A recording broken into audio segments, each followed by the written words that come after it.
Okay. Good evening, everyone. Nice to be here. This is Conversations with Paul. And for some of you know me as Chip, but most of you know me as Paul here. And this is episode 7 with Don Candy. Happy that you're here tonight. Thanks for asking me. It's a pleasure. Every conversation that we ever have changes our futures in some way.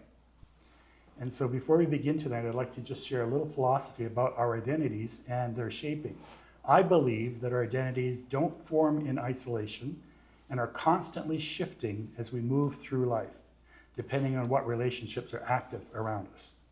Our identities, our successes, our failures are shaped in relationship by the people we associate with, by the places that we inhabit, by the things that we cherish and collect, by the ideas we explore or choose to believe, and by the actions that we take. Even our own creations, as they start to form, speak back to us and shape who we're becoming. We're always being influenced, and our identity is always being shaped by the circle of people that we let in. At the same time, we're always shaping those around us in the very environment we inhabit. So as we think about life, we're always in the process of becoming and co-creating. I'm always very careful about who I let into my circle and who I'm in relationship with, because I know they have the power to change me. And that's what I love about my guests. I invite people that I would be happy to be changed by. And Dawn, you're just one of those lovely people.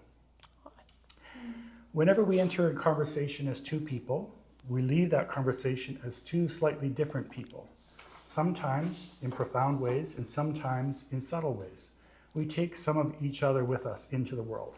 I think of this as a relational practice, a time when my guest and I enter into a conversation with curiosity, with courage, with generosity, and something new becomes possible. Insights might emerge, assumptions might soften, futures might shift. So friends out there in the podcast land, notice yourself tonight as well. What moves you? What unsettles you? What changes in you as you listen? Do this because the quality of our lives is shaped by the quality of our relationships with people, with places and things, with ideas and actions, and with the very conversations that we choose to engage with. These conversations that we have, episode 7 now, are intended to do good, not merely be pleasant conversations. Together, let's do some good here tonight. Now, with some curiosity and some vulnerability and a little nerves on both of our parts, I think, we begin. I'm your host, Paul Harris, and this is my lovely guest, Don Candy. Go ahead. Some of us have more nerves than others. That's all I was going to say. Dawn entered my life so many years ago, and she didn't know that she was entering my life, and I didn't actually know she was entering my life at that moment. It was at a student art auction at Red Deer College, and I don't know how many years ago, maybe 30, We don't need maybe to say 28, maybe only 6 months ago, we're not sure really. And I bought this beautiful piece of lino art with that. A lino cut. A lino cut. And I just loved it. And then I looked at the scribble signature on the bottom and I looked at the back and I did not know who made it. It was just like, okay, well, I hung it in a prominent place in my home. And then about 8 years later, maybe 10 years later, Dawn and I had become acquainted, and then she was doing an art show in one of our, and I went up to a piece that I loved, and I saw a signature in the bottom, and I went, wait a minute. I've seen this signature before. And that wasn't until that moment that I knew that Dawn had entered my life 8 years ago. So it's pretty cool. Anyway, obviously it was supposed to be there. So, you ready for question number 1? Oh, sure. Did you shuffle these for me just to make it? I should have. I didn't. I barely peeked at them. Okay. So the first question I like to ask people, because we talk about identity and who we're becoming, is when you think about yourself right now, in this moment, not your title, not the work that you do, not your history, who are you becoming? That is a very complex question. It is complex. And you know what? Silence is okay here. Sometimes we have to step back and look at what our words and our thoughts and our creations are. So it's okay to just sit for a minute if you need to. I think identity over time is a really tricky concept to begin with. So the idea of becoming something different than I am now is kind of intriguing. But I will tell you that I am very aware of aging right now. So I'm thinking a lot about the transition between middle age and old age. And there's this thought that as women age, they become a little bit less visible in society. And women in their 60s and 70s and 80s have never been more visible to me. Like, I'm really paying attention to how they exist in the space, how they move, like their style. I think I'm kind of interviewing them a little bit for how I want to be as an older woman. So I'm thinking about that right now, if that answers your question a little bit. So you're interviewing these people because you know they're going to change you in some way. Sure, yeah. Right? Yeah. And you're trying to, extract is probably the wrong word, but you're trying to find the gems. I think so, or just kind of like trying on what their persona as an older woman would feel like for me a little bit. Like, I think what you said, we're always changed by the people that we interact with. I think we take things that we find attractive in those people and take them into ourselves in some way. And just because, like, I had a milestone birthday this year, and so I'm thinking a little bit about aging. 20, well, definitely. And yeah, I think seeing these women and how they present themselves to the world, or how they're presenting themselves to me, is it's just weighing on my mind a little bit right now. And are the women you're talking about, are they people that you can have coffee with? Are they people sometimes that you read about, or like biographies? Are they? It's all of it. Okay. It could be somebody I know. It could be, like you say, somebody I can go for coffee with. People that I do read about as well. Sometimes it's just the style of a woman walking down the street. I'm like, you know what? I like how she's dressed. That is a sharp-looking 80-year-old woman. Hopefully she's 80. I don't know. I'm 63. I would never say it. But yeah. That's awesome. Is there anybody specifically that you're sort of engaging with now that you wanted to share a little bit about their personality or what you're learning? I don't think I specifically have anybody in mind. Yet? Yeah. Mm-hmm. Neat. So the next kind of following along that line is, what kinds of things have your attention beyond that, what you've talked about? What makes you feel most alive? What's helping you feel most alive right now?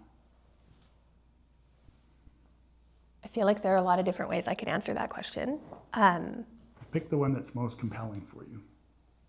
The most immediate one for me right now, because of the milestone birthday thing and that thing, my friend group from university, we're all kind of in the same age group. So everybody is kind of like boom, boom, boom. We're all making an effort to get together for these celebrations. We don't live in the same cities. We're quite scattered. Okay. But what's becoming really important to me through that recognition that we're aging, and also one of our friends had a health scare recently that was fairly serious. He's okay, but it was a bit of a gentle push that we should be spending more time together, making more of an effort to see each other. A family member also had a bit of a health scare recently too. So can you rephrase the question for me again? In case I went off track there. That's okay. Off track is good. I'm just following along. So really, I think what you're saying is that there's some relationships you have out there that you've recognized are important that maybe need to be, I'll use the word strummed a little bit more. Yeah, attended to, I guess. Attended to, yeah. And so you're finding that, hey, the pre-milestone birthday person maybe didn't do that as well as the post-milestone birthday person, and you're trying to make a different effort. Yeah, I would say that's correct. And is it all of them or just specific ones? Specific friends? Yeah. I mean, no, it's pretty much all of them. Okay. Yeah, we have a really good group actually that we went to school Sounds that great. Sounds like we want to go and have a good meal with all these people. Oh, absolutely. And they're all over the world, you said. Well, they're all over the province. All over the province. So we could actually gather them We together. could, and we do. That's what we've been doing. So over this last year, we've all, and I don't know that too many of us have talked about it in those terms, but we've all been making much more of an effort to see each other. I have seen some of these friends like 9 times in the last year, and before that, maybe 9 times in the 2 decades. Okay. You know? That's a really interesting takeaway, how important it is to maintain those connections that are important to you, right? Because they're about your identity, who you are as a person. What do you think would happen if you didn't maintain those connections? I'd be sad. I think it's a connection to these people, but it's also a connection to who we were at that formative time in our lives, you know, all going to school together and learning new and exciting things. I think that that's a really attractive thing about getting back in contact with people that knew you when you were fresh-faced. It's probably very interesting to see how people's careers have advanced too, and how they've become. What do you think you're most curious about yourself right now? Something that's emerging that you're thinking, hey, that's a curious thing that's happening to me or that I'm thinking about? These are all hard questions, Paul. They're good questions, just hard. It's okay. You can also say pass, just like whatever the rummy or whatever that game is. Okay, can you read that again? Sure. What are you curious about when you think about yourself right now? So it's funny that you use the word curious, because I've been thinking about curiosity a lot lately as like a core thing that I want to continue to cultivate in myself. So I don't know if this is actually answering your question, but I'm going to catch on the word curiosity and talk about that a little bit. I think I'm fundamentally a curious person. I like to problem solve. I like to track things down, and I feel really motivated by learning.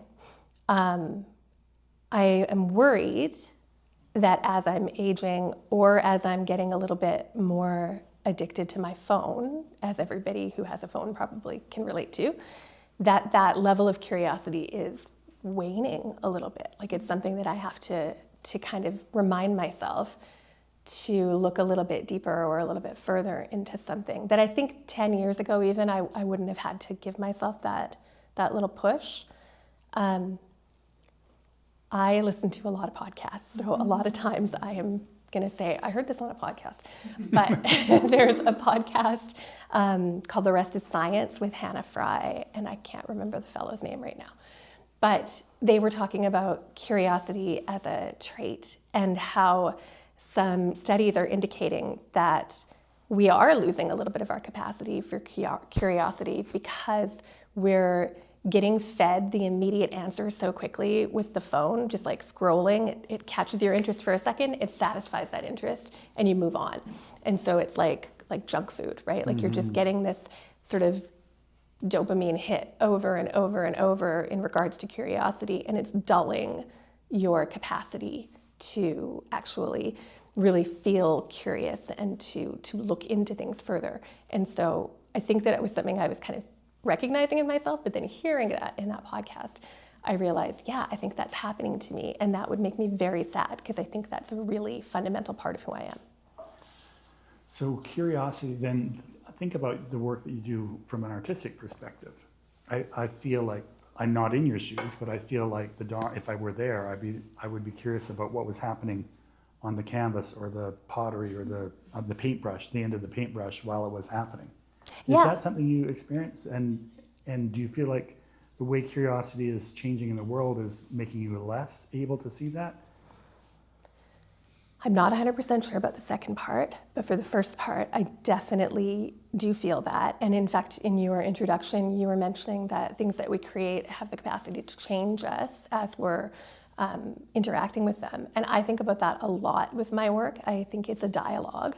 I'm not a fan of planning everything out to the last second in a sketchbook and then just making the work.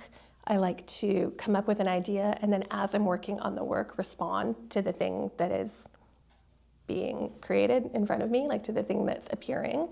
I also think that in the particular type of media that I work in, I'm really drawn to it because there's this time of transformation. You make the work and then you have to let it go and put it in the kiln, and then it changes fundamentally, and then you get it back. And so there's this level of setting up all of these parameters, and you have an idea of how you think it's going to turn out, but you don't really know. And I heard somebody describe what is happening in the kiln in these terms a while ago, and I'm really enchanted by it. We're basically creating controlled volcanic explosions, basically, in the kiln. We are melting rock. Right. That's what we're doing. So it's this really volatile and amazing process, and it's in a black box. Like, I can't see it happening. I can set up what I hope is going to happen, and I can put little things into my work that might have the capacity to surprise me. And then I get to open the kiln and be surprised. It's like having Christmas all the time. And sometimes it's getting like socks for Christmas. Plaid socks, always, right? Yeah. So the first aha moment, or the first avenue that I'd like to explore more because of what you've said is when you think of relationships, you at one end and a thing or a person or a place at the other end, in this case, the pottery, what I think you're also saying is that you need to leave enough room for the thing that you're interacting with to be curious about you, as much as you're being curious about it. Is that a stretch? Maybe. I could see that with people. I don't think that I'm expecting the work to be curious about me. What will she do next? Yeah. I'm not personifying the work like that in my head as much, but I guess it's responding to my own actions, but those actions are embodied in a piece of work. Sure, but you are leaving space for it to do its thing. You're not restricting it. And you did That's say right. that, which is sort of that element of letting it be curious. Yeah, and that's really the thing that attracts me to ceramics, is that sort of dark window where I can't see exactly what's happening, but I have a pretty good idea because I've worked with the materials for so long that I can set up some potential and sort then of like see. Schrodinger's kiln. Yes, Right. although I don't love that for obvious reasons. Yeah, of course. Okay, so can you tell us about a time in your life, this is moving on from the sort of arrival piece, can you tell us about a time in your life when you felt your purpose in life very strongly and that it moved you in a way that still resonates today? A specific time. Oh, it might be one, or it might be one that you're recalling today. I think I'm going to talk about my work a little bit again Sure. in response Absolutely. to this. Yeah, I don't know if I would have identified it as my purpose. Is that what you asked? My purpose at the time. But when I first started working with clay, it was after I went to university. I had finished a degree, and I wasn't quite sure what I was going to do next. So I had this time that I was just working in a grocery store, actually, and I was kind of thinking about what I was going to do, like maybe go back for an education degree or do like the LSAT or something like that. And I actually started to get sick. So I know now that I have celiac disease, but I didn't know at the time what was going on. And so it was a really stressful time for me. And so a friend had asked me if I wanted to take an evening pottery class with her, and I did. And that was really the first time I'd ever been exposed to clay. I think I might have like mushed an ashtray or something in junior high or elementary school, but not anything that I remember. Slab, coil, pinch. I think that's what we had to do, right? Exactly, yeah. That might have been like more ambitious than what I would have done. But I really felt like alive working with this material. There was something so satisfying about working with something tangible and responsive, and not only just having all of the infinite potential that it feels like clay has when you're working with it in the moment, there's an analytic part of me that really enjoys problem solving, and there are so many problems to solve when you're working with clay. Like, it can crack when it's drying. Oh no, I painted something on it and it fell right off. What's going on there? You know, now I have to put it in the kiln like a volcano and hope that it survives. You know, all of these things, they grabbed my attention, and each one led into the next. And I've heard people describe it at, like, about the concept of flow, you know, where something is just challenging enough that it really grips you, but it's not so incredibly, like, far out of reach that you're just like, and give up. So it really, really grabbed me, and I felt like this was something that just spoke to me. It was really important for me. So I think that's how I decided to go into art school. Okay. Yeah. So this was before art school. Oh, it's way before art school. Yeah, I had gone to university for.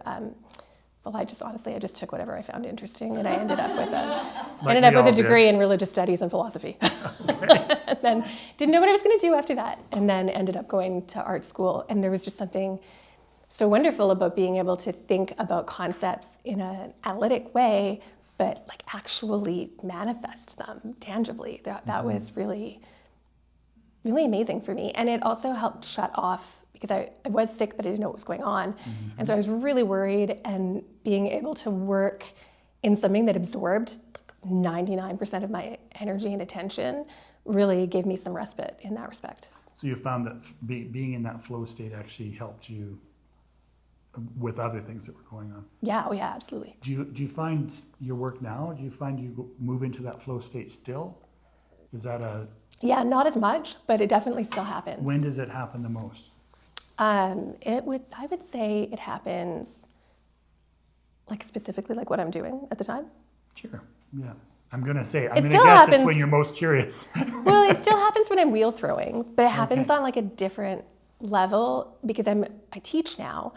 And so sometimes it happens just because I'm thinking about what I'm doing, and I'm just so intensely focused on trying to create a curve with a clay that is maybe not conducive to curves, or some other kind of physical challenge that way. But I'm also trying to think about the best ways to explain these things to my students. And so because it's hard to explain a feeling, a fingertip feeling, most of the time. And so I'm thinking about the mechanics of the wheel, and how what I'm doing to the clay, how the clay is responding to what I'm doing, and how I might be expending extra energy that's actually fighting what I want to be doing. So I sometimes end up in a little bit of a flow state, thinking about how I can communicate what I'm doing. And at least I think that's a flow state. And then there are other times when I'm just working on pieces and drawing on the surface of the clay, or I'm carving into the clay, and I'm sort of free forming the imagery. Then that will also sometimes be a time when I look at the clock and go, oh, I thought I was here for about an hour, but it's been 4. Yeah, that's really interesting, isn't it, when that happens? Mm-hmm. I know personally, when I do some writing, sometimes the words coming out on the page are a surprise to me. Oh, that's cool. As I'm writing, I'm like, oh, so that is what that character is about to do. Yeah, that's amazing. So, and I can imagine carving and doing that. Oh, that's the shape that's about to come out, and oh, here's where we're going. Would be something similar. Interesting. Yeah, I think if you have it really planned ahead of time, at least I tell myself this to justify being a little bit lazy about planning sometimes, but if you perfectly plan out a piece and then you just make it, it feels like you've turned yourself into a little factory. Right. Yeah, I want to leave room to be responsive. And that's probably why some potters or people in ceramics stop, because they've lost the flow of it. And all your pieces are so very interesting. You know, I see a lot of them, and they're just so different. You can see that you've spent time letting them develop. Thank you. Also, while I'm thinking about this, I want to say that we at the store see so many of your students, and every student we see is glowing. So you're doing such a great job with your students. Oh, so thank you. They just like really love teaching. Adore you to death. Let's talk about what relationships are shaping you, who you're becoming now. And you did kind of started into that a little bit with the older women that you were talking about. But let's think about ideas, places, or practices that might be influencing you now, and how you're changing. Shall I go on to ask a few much around the question of questions? Maybe. So how are those influences changing you, those people or those places or practices? Who or what are you spending your most time with? And that could be an idea. Are there any recent conversations or ideas that have been shaping you? What environments bring out the best in you right now? Right. Okay, so just on a purely just joyful level, I've learned that I love water. I want to be by water almost all the time, and I'm not. So I think about that a little bit. I very much appreciate the landscape here, but I think about how can I get to water? That is definitely a thing that is in my head more often than I thought it would be. And then something else that's been shaping me, I watch the birds in the neighborhood a lot. Like, you know, they're outside the window.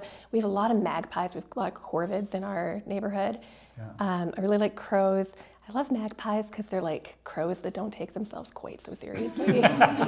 They're just really playful. Yeah. And a lot of my work is influenced by an interest in folklore and narrative and fairy tales and superstition. And magpies just have this they kind of ride this line. Like they're so abundant. Like we see them everywhere. Some people just think they're a nuisance. But I think they're really magical too. They have this like magical aspect to them. There's poetry about them. There's like an old rhyme about crows and magpies.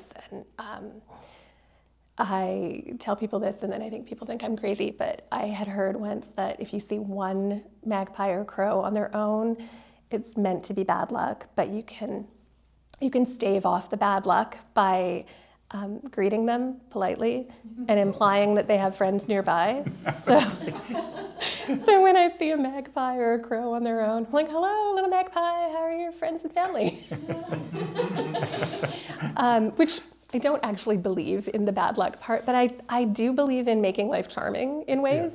Like to me, that's just a nice gesture. It's like a little poetic thing to put out into the world. To my neighbors, it's probably something different. But I really feel like magpies are speaking to me right now. So I hope that answered your question about the Oh, sure it environment. does. And now I can picture the older lady talking to the magpies and the neighbors going, there she is out there in her beads and bangles talking to the magpies.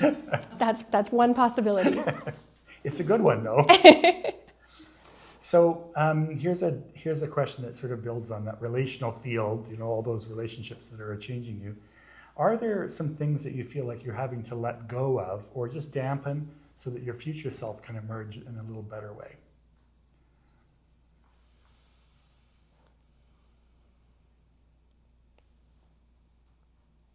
I think the first thing that pops into my head is like letting go of like expectation and some control. And that kind of goes back to just learning that from working in ceramics too. Yeah. You have to have that moment where you give it up and you hope that it does what you want it to do, or that at least it does something delightful and surprising.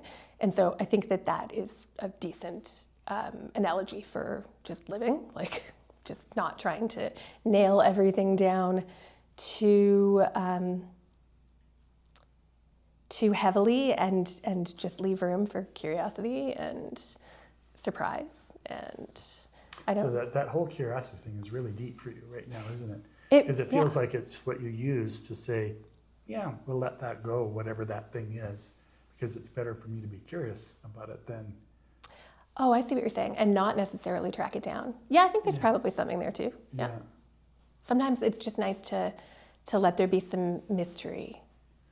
Like I've had guests that say they had to give up, or they chose to give up things like the piano because they thought, I can't fit this in anymore. And that was something for me, but maybe activities or ideas that they just can't engage with anymore because they want to make sure there's room for this other stuff that's happening.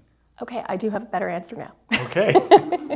I think that I'm in the process of giving up working probably more than I should, because I love what I do and it's a demanding craft and it's physically demanding as well. I spent the last 2 decades really working a lot and also relying on my body being able to just work for 12 hours if I need to get stuff ready to go in the kiln. And I'm having to let go of that because my body is not keen on that anymore. And I'm also trying to make room for other things. I started taking some music lessons. I'm taking voice lessons. I love it. I am seeing lots of parallels between music and visual art as well. It's opening up some new ideas for me. So I think letting go of the obsessive, work-focused nature that I So had. you're letting go of some things so you've got room for other things. Yeah. And that really goes back to our first question, which about who are you becoming? You've now started a relationship with music and a couple, what else did you say that you were? But pretty much just music. Just music, okay. Yeah. But you've opened a space for music then? Yeah. Okay. So you may picture yourself in a few years being more musical or enjoying it more, that kind of thing? Is that what's happening? I don't know. I don't know whether I could enjoy it more. I'm enjoying it quite a bit, but I just You have a picture musical myself. boyfriend, so True. I picture myself like kind of just continuing actually to allow space in my life for that. Yeah. neat. Okay. So this is kind of an interesting question. And because we've talked about becoming, but now this is how you use the gifts that you've been given. When have you felt that something that you've genuinely done has made a difference in the world? And what was that thing? Or those things? Right. Just in general, I hope that the work I make is putting some beauty or some thoughtfulness out into the world. But I also teach, and I've taught a number of different art processes over the years, or art classes, kids classes, teens, adults, drawing and ceramics primarily. And when I was teaching intro to drawing, I would have a nice dimly lit room with spotlights for the subjects that we were working on. I had a really nice curated playlist of music to just kind of set a little bit more of a, not meditative, but almost meditative tone, because drawing, a lot of what we're doing when we're trying to draw from life, like trying to draw representationally, is to turn down the part of your brain that creates shortcuts, right? Like I know what an eye looks like, I can draw it, it looks like an almond with a circle in it, as opposed to I can look at your eye and I can really see all of the changes in direction that make up the contour of your eye, and I can let my hand record that visual knowledge that I'm actually really seeing. So it's about setting up a mood and creating these tools for people to use to kind of get into that mode. There's a really great book for anybody that's interested called Drawing on the Right Side of the Brain. It's a good book. It's a great book. So I was using that for part of my my inspiration for teaching. And so I was doing this for a number of years, and about halfway through, there was a woman who took my class, and she was fairly quiet. She didn't really speak too much, but she would ask some questions, and sometimes she would ask me like who the artists were that I was playing on the playlist for the night as well, and questions about the drawing. And then it's an 8-week class, and at the end she gave me a letter, and when I went home and read it, I was just so touched, because she had some challenges in her life where she was a caregiver and some other things were happening in her world, and she just didn't really have a lot of time for herself, and her friends had encouraged her to try to find something to do for herself. And so she did this weekly class for 8 weeks. And she said it had just absolutely like given her this passion and given her this solace of being able to just focus on something, what I was describing earlier, I think when I found clay, being able to kind of just commit to something and not have to worry about everything else that was going on in her life. It was such a beautiful letter. I still have it. Like, it was really, really important for me to read that, I think, at that time too, because it just sort of, see, I'm 50 and I'm losing my words every once in a while. But it like reinforced that teaching was something valuable, that I wasn't just, making enough money to pay my bills. I was doing something that was contributing to other people. So you were holding a space open for people to discover something for themselves? Yeah, I hope so. Yeah. Yeah. And by setting the mood and doing all those things, you were creating that atmosphere that would allow that to emerge for them. I hope so. And by helping foster that curiosity about how to record what you're actually seeing, not just what your brain is shortcut telling you that you're seeing, right? Like, we do all of these complex calculations probably because we need to survive and not get eaten by a tiger, instead of like, how many stripes does that tiger have? And we need to sometimes dial into that part of ourselves that can see that has the capacity to see those things. Yeah. It's interesting because if you relate it to this philosophical idea of relationship, what you're saying is don't draw the edges, draw the relationship between things. Yes. That's where the image appears. That's where the realism appears. And it's the way we are in humanity too. We don't say Dawn exists as an isolated soul all by herself.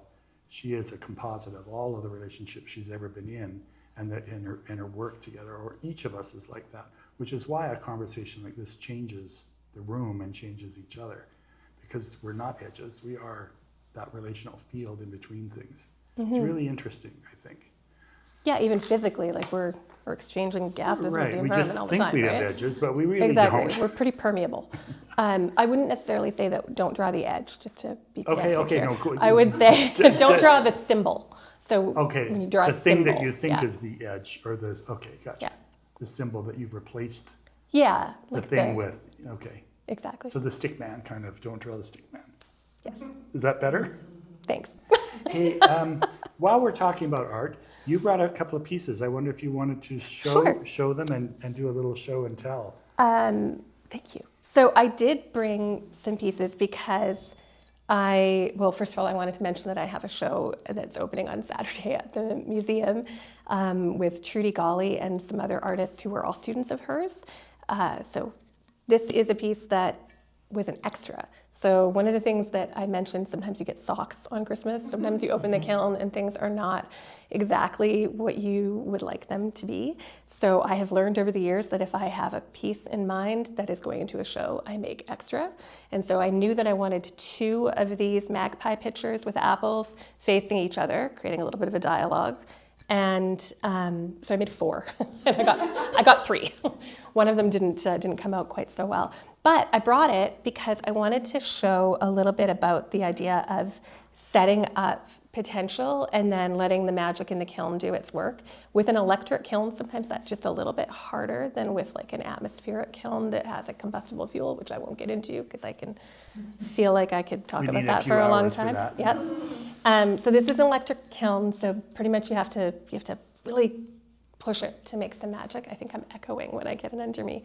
But if you can see that blue that kind of drifts down, that is not, I didn't paint that blue. That blue comes out of the black that I'm using. It's cobalt, actually. And so what I love about that blue drifting down is it's a visual representation of the time that this spent in the kiln. So at the top end of the firing, the glass is actually liquid. The glaze is molten, it's liquid. And the cobalt is a really, it's just like it's a groovy element. It likes to move. So it's actually dissolving and moving in that glass, and it's being affected by gravity because it's on the side of a pot. So that cobalt is flowing down the side of the pot at the end of the firing. And then when the firing stops and the glass cools, it's frozen in place. So I just really like that that's an illustration of something that can happen in the kiln, that I have an idea it's gonna happen a little bit, but I don't know how much it's gonna happen, and I don't know exactly where. And this was fired twice, so it actually happened a little bit more on the second firing. So my magpie is drowning in blue, but I like it. It gives it a little bit of a somberness, I think. So I brought that to talk about. And then I brought this one because this is a different, it's a different firing process. It's soda firing. And so it is done in an atmospheric kiln. So you can either burn wood or you can burn gas, but some kind of combustible fuel. And then at the top end of the firing, you actually introduce soda into the firing chamber, and it reacts on the pots in sort of an unpredictable way. I guess if you really know your kiln and you're quite a master soda firer, you'd probably be able to predict it better than I can. But to me, it's just a delight. So the only thing that really had color on here was the inside and the flower petals and the chickadee before this went into the kiln. And everything else was painted by fire and soda. So the soda becomes volatile in the clay. It basically melts on the surface of the pot. And so this is the direction that the soda was getting introduced into the kiln. And then this is the side that didn't get as much soda, but it got some flashing. So the flame actually creates that sort of orange color on the surface of the pot. So it's a really exciting way to work. I don't have a soda kiln, so I have to make it happen and go to places that have them and team up with people that really know what they're doing. But it is also heartbreaking because this piece is not usable. I am so happy with how it turned out, but it is it's not vitrified, so it didn't become stone-like. It's still a little bit porous, and so over time, water will actually seep through this. And I've fired it 3 times trying to fix this, but sometimes you just have to cut your losses and drink fast. Make another one. But yeah, kind of a fun thing. So if people want to take a look at this after, you certainly can. Thank you for letting me talk about my visual aids. Of course. Okay, we're getting kind of near to the end. So I'm thinking about becoming forward, the next question, which is if the best of you continues to unfold, what might it look like for you in the world? Do you have corollary questions with that one? Mm-hmm, of course I do. Okay. Let me just put my glasses on because they're in smaller type. So if someone who knows you well were sitting here, how do you hope they would describe who you're becoming in the future? Somebody who's still really interested in her craft, still passionate about what she does, and making room for the other people in her life and other interests. And also, I just really want to keep teaching. I love teaching, so I would love to do more of that. There's something really amazing about being able to share how much I love what I'm doing with other people and see other people start to love it, or even just, dabble in it and then go, oh, that was okay, but now I appreciate how it's made. That happens too. But I really do like being able to share the why as well as the how of what I'm doing. So they'd see you doing more of that sharing. Yeah, I think so. Yep. So it's kind of what you're doing now, holding the space open, maybe even a grander way, or people that are spotting you and saying, geez, I wish the whole world could see how talented you are. Well, that just makes it sound a little different than I intended. But no, but this is from that person's perspective. Oh, okay. Right? Well, sure. Then that person is.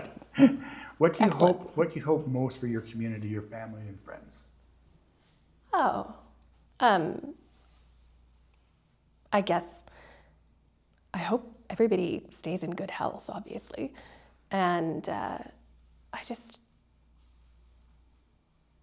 really hope that everybody finds things that fulfill them as well. Like I feel really lucky that even though it came about because I was in it wasn't a great time for me, I found something that was really important to me. And my relationship with it ebbs and flows, but it's still really, really important to me to continue working as a visual artist and be able to share the thoughts that I have in more of an abstracted way through the imagery and the layering that I put into my pots, to encourage people to daydream or whatever it is that they might want to do when they interact with the art. I would hope that everybody else finds something that makes them that happy as well. And, a lot of people in my life have found those things.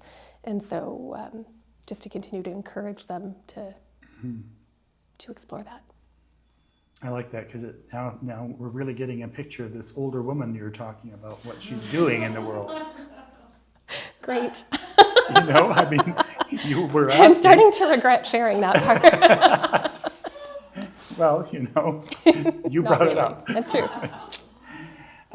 Okay, so this is the end of our interview, and so what we usually do here is talk about the interview itself, or the conversation itself. And so that is the question: what is it like for you to be here tonight to participate in this type of conversation? Is there any things that shifted for you? Anything that surprised you? Anything that you might be leaving with that you're going to think about more? I did really appreciate the opportunity to talk about, why I do my work, not as much exactly how.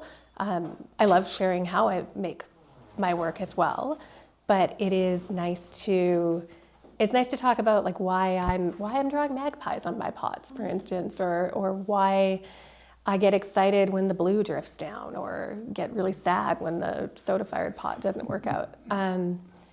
Yeah, that's really nice to be able to explore that part and to think about more ways that I can share that aspect of the work with people. I think people are really curious about why others do what they do, what compels them to do it. Mm-hmm. And we often talk about our craft. People will say, "What do you do?" And that's typical in any conversation. We start it with, "What do you do for work?" Not "Why do you do it for work?" But "Why do you do what you do?" Right. It's way more interesting. But more intimidating, I think. Of course. Yeah. But we'll just put this out and the whole world can hear the why. Excellent. Is there anything else that you'd like to say about what it was like for you, what surprised you, something that was said or something you felt that was a little different, anything that shifted? I'm a slow thinker. I need to kind of like reflect over time, and then things will fire for me. Okay. I am surprised it went by this quickly. I'll say that. Yeah, I have to think about it. Maybe we got into a little bit of a flow. Maybe. So we usually open up the floor for a few questions from the audience for the last 15 minutes. Are you okay with that? Yeah, absolutely. Okay. Well, let's do that then, shall we? And thank you for coming. Everybody, we're talking about becoming and with the lovely Dawn Candy. One of my favorite people in the world. Who has a question? Yeah. Hey, you said you got into music more and pursuing that. In what ways? Singing? Yeah. And playing an instrument too, or? I started off taking piano lessons, which I enjoyed quite a bit, but it is a struggle. I don't think it comes intuitively to me, but I don't remember exactly how it happened, but I've always liked singing. I just really enjoy it. And my piano teacher recommended a singing teacher, and my piano teacher was actually moving at the time. And so my singing teacher, I don't know if you mind if Angela. So I've been taking singing lessons for a couple of years now, and I just love it. Yeah. Nice. Yeah, thanks. What's the relationship to the musical pursuit and the ceramic pursuit? Is there a similar state of mind that you find yourself in? Or? I think, so a friend of mine who's a singer encouraged me to do the recital process. Oh, yeah. And so I think that there was a similarity there where you can prepare, and then it's like you're jumping off a cliff. So you're doing all of this work on the pot, and then you're putting it in the kiln. And it's like, so I noticed that was a big similarity for me. Yeah. That's a good question. Thanks. Who's next?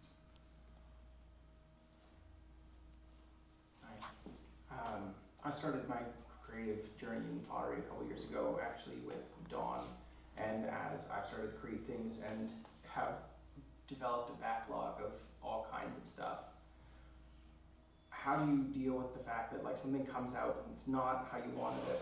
I don't know what to do with it. I love it, but it doesn't function like it was supposed to, and now I have a whole shelf of things that I love that are functional rocks, really pretty rocks. What do I do with those? You find a really, what's the word I'm looking for? Supportive partner who doesn't find that your place is full of stuff like that. I keep things around for a while. Like I've had this for 2 years. I will not smash it because I'm chasing it a little bit. Like I'm really, really happy with things about this, even though it is functionally not, it's never going to be used, right? So I do keep some things. I eventually will get rid of them. So I assess from time to time. I do have a box. I have the smashing box. So things do get smashed. I save a lot of pieces because I think one day maybe I'll make a mosaic, but I haven't yet. And they've still taught me something. Like it's still important that I made them. It's just they didn't get to fulfill their purpose. They had a different purpose in the end. I did a residency in Montana though, where they had this big, huge like smash pit in behind one of the buildings. So artists have been there for, since the 50s, I think is when that residency started. So it's like an archaeological dig to go through there, and you find all of these shards from people for like 60 years and longer. And one fellow who was there the year after I was started mining that shard pile, and he would find like partially broken pieces, so like the handle that's kind of broken off, jagged, and then he'd find like other bits, and he was creating these sculptural pieces out of everybody else's work, and whoever he could identify, he contacted and said, oh, can I show this? So it was really neat to see that somebody was doing something with it. I don't think I gave a satisfactory answer to that, but No, yeah, that's it's just, okay. You give me some hope. But it is it kind of goes back to the letting go question at some point. yeah, You yeah. hang on to things and then you realize, okay, now I can let this go. Yeah, I think that's really And maybe accurate. there's a little bit of a ceremony that's part of that, which it sounds like in that setting there might have been. Maybe it was over booze, I'm not sure, but No, it's, you know? it's cathartic enough just to smash it. just let it go. And then Yeah. don't plants like nice environments and new environments, and they like sometimes walls around, or they like cracks so that water can go through rather than a hole in the bottom. And like some plants look beautiful in pottery, and it doesn't matter what size it is, like even a bowl, because you can put cactus in a bowl. That's true. That's a really good, if it's a vessel, that's a really good, a good thought. Do you have a green thumb? Can I get one? Cactus as it is then. Who has another question? I know you do, it's okay. You can raise your hand when you're ready.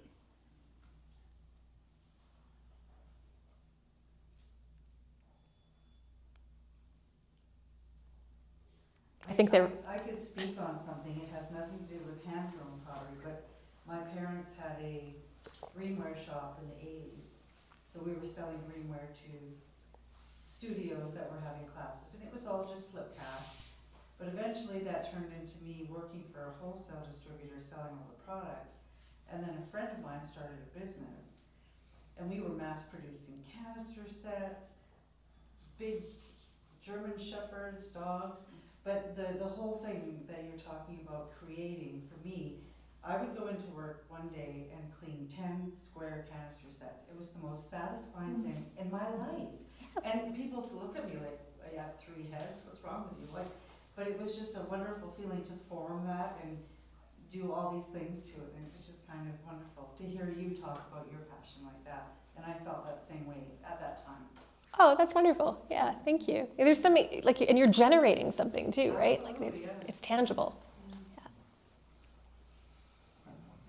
Sure, go ahead. So I know you say you're into magpies and painting crows, and you really have that as a strong inspiration right now.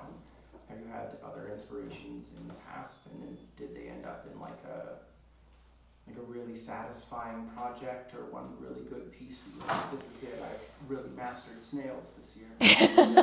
The year of the snail. Actually, I did a whole show here at the White Gallery that was based on stories, fairy tales that my great-grandmother told my mom and her siblings growing up. And I will probably return to them because it was just such a wonderful, satisfying thing for me to explore. My mom has 9 siblings, so when the 10 of them would get together, they would all have different memories of the fairy tales that they were told. So they would get these stories told to them when they were doing chores. And, some of them are ones that are fairly well known, but there was this one epic story called Stone, Mountain, and Lion that my great-grandma kind of maybe sort of made up parts of. Parts of it are familiar, but parts of it are not, and every sibling kind of remembers different pieces of it. So when they get together, it's like this this potluck of memories when they start talking about these stories. And when I was a kid, I got really excited about tracking down Stone Mountain and Lion and like finding maybe the original story. And I found something Russian that was kind of close, but did not encompass the entirety of this epic. So, sorry, I'm talking too long. But I made a series of work about all of these different fairy tales, and then just about like potential places of magic. And then also this Stone Mountain and Lion, I made these tile pieces. And I think I would like to revisit that at some point, not because those pieces were like, wow, like these amazing ways of telling that story, but just because they were a fun way for me to work through it. And I feel like I'm ready to kind of go back to it too. You've never felt that you really like closed the book on something that you become interested in? Like if you get one thing that you've really started to go through your artwork, if you've always felt like you could return to it if you wanted? I think I can return to most things. Like they're deeply rooted for the most part, the things that I'm inspired by. I mean, sometimes things just happen, like the snails just happened. So eventually the snails might just not. They might just not happen. Exactly. Yeah. Now, my understanding is that there are demands throughout Canada, maybe the United States, for your pottery. So how do you keep up with those demands, and how do you decide where your pottery is going to go? That is a question that's really in flux for me right now, because I had started to focus, with a few exceptions, on direct sales. And I would say 70% of my customers were American. And that is not great anymore, unfortunately, with the problems with shipping across the border. So I'm still doing it, but I am looking at changing some of my business model, unfortunately, because of that. But I didn't know when I first started making work that people would buy pottery online as much as they do. But I had started to shift to selling work online, or like dabble in it, before 2020. And then when everything was online in 2020, I was well positioned for that shift. And so things got, my attention ended up going more and more online. Like I like to supply some stores, some fantastic stores. Oh, thank you. But it's good to have like a diversified way of working, right? To sell some direct, some stores, some gallery shows. And it just worked that more and more ended up selling directly. And now I'm looking at changing that again. And did I actually answer your question? Yeah. Okay. Okay. Good. Yeah. Don, you were talking about having questions about creativity and interactions with it, about aging, and talking about the music and moving into that. How has it affected, how has it landed with your pots? How is it, do you see it having, these thoughts having an impact on your pots yet? Or on your ceramic making practices? Like thoughts about aging? Yeah, with the you know, your relationships that have been growing with your friends from your younger years, and these questions about creativity and this creative impulse. Have you noticed it change? So I've consciously been thinking about some of those themes in some of the work that I've been making, particularly with the magpies. So I've been thinking about memory and sorrow and resilience and grief, and a lot. So most of the pieces that I make have some sort of symbolism in them, not necessarily everything, but a lot of it. And so the magpies ended up being part of like a formal body of work that was dealing with those larger themes that I think are touching on aging, or as we age and as our parents age, you know, we start to think about what's important and how we can hold on to memories. We kind of want to grab onto everything and not have things change. And so I've been working on pieces that deal with those feelings right now. Any other questions? There's so many questions. Go ahead and ask one. No, it's hard, right? Like, how do you decide how to focus your, like your body of work even? There's just, as an artist, you must just want to just try so many different things and do so many different things and not get kind of like you know, chasing butterflies sort of thing. And like to stick to something and have it be such a recognizable piece of work. Like, you know, if I pick up a piece of your work, it's yours, you can Signature. tell. And like I feel myself that I have this desire to just try different things all the time, and I don't have a signature style. Yeah. And I think there's a joy in that, and then there's also a piece around, you know, a joy in what you're doing, and I don't know where I'm headed with my, you know, journey. How did you decide? I think a lot of it comes down to the curiosity component and engaging with the work itself. So I definitely can relate to, I want to do this, I want to do that, I want to try this, I want to try that. And I did like try a lot. Don't get me wrong, I did it. I definitely did, yeah. And I actually have to work a little bit now to allow myself to continue to do that, because I think that's how we end up making work that is fundamental to us, you know? Like we try all these things and then something's going to resonate. You're going to come back to something whether you consciously see it or not. I think you're going to come back to certain techniques or certain, even just like a color palette that speaks to you, that you come back to over and over again. And then asking yourself like what it is about your pieces that you like. I think one of the best things I heard was I took a workshop with Julia Galloway like in 2012 or sometime around then. And she said when she gets test tiles out of the kiln, she forces herself to spend at least 5 minutes with each one, because it's so easy to pull it out and go, ugh, I don't like that, and not look at it again. So she looks at things with an eye to potential. So I feel like most of the pieces I make, even now, not as much now, but still even now, tell me about the next piece I want to make, which is why it's an addiction a little bit. But each piece is going to push you to the next one if you ask yourself what it is you like about that piece or what it is you don't like about that piece. So it's really important to have that conversation, and it will lead, I think, naturally to the work that is most resonant with you. And I think that last part you just said, the most resonant with you, is the part that speaks to me the most. It's just that piece around, I want to make work that I enjoy. And so I'm guessing that that's what you're doing, is you're not making stuff that people want, it's you're making stuff that you want to make.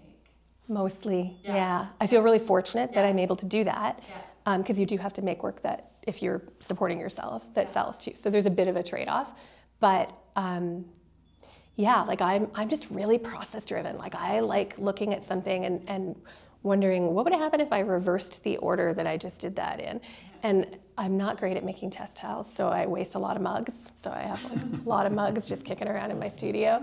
But I also allow myself to try things. So if I'm in the middle of making, like I've got a wearboard full of mugs and I'm gonna put poppies on all of them, and as I'm doing the poppies, I think, you know what, I just had this idea. Like if I have the idea, I will do it, because if I write it down in the sketchbook, I don't know if I'll get back to it again. So it's not a great, efficient way to work, but I think it's a good way to keep it playful. Now, I have watched your pottery for the last 20 years, so I've watched it evolve. And every time I see it, it's exciting again. And I look for the next piece. But it's absolutely beautiful. And how you have evolved with your creativity is just amazing. Thank you. That's really, really nice to hear. I appreciate that. Very proud. Thanks so much. Yeah, I feel really fortunate, and I feel like I'm in a good place with my work right now.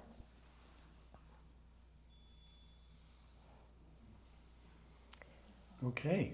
Well, thank you everybody for coming. Yes, thank We you. really appreciate it. Thank you, Dawn, for coming. My pleasure. Thanks for asking me.